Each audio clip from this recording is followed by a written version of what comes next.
Welcome to the Slop Farm. Enjoy the video.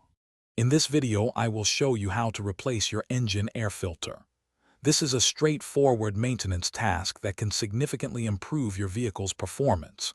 First, gather your tools, including a new air filter, a Phillips head screwdriver, and possibly a flathead screwdriver. Always ensure your engine is completely cool before you begin working to prevent any burns or injuries. Then, locate the air filter housing, which is typically a large black box near the front of the engine compartment. Now, let's access the old filter.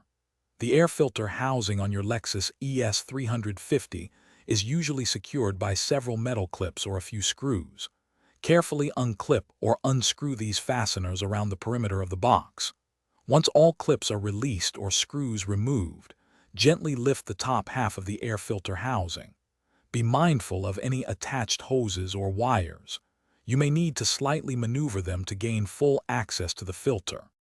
With the housing open, you can now remove the old air filter. Simply lift it out of its compartment. Take a moment to inspect the old filter. You'll likely see accumulated dirt and debris, which highlights the importance of this replacement. Before inserting the new filter, use a clean cloth or a shop vacuum to remove any leaves, dust, or other particles from inside the air filter box. Then, carefully place the new air filter into the housing, making sure it sits flush and securely. Finally, it's time to reassemble everything. Carefully lower the top half of the air filter housing back into place, ensuring all edges align correctly. Reattach all the clips or screws you removed earlier, making sure they are tight and secure.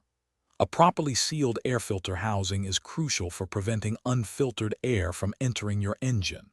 Replacing your air filter regularly, typically every 12,000 to 15,000 miles, can lead to better fuel economy and extended engine life. Thanks for watching. Consider subscribing if we helped you today.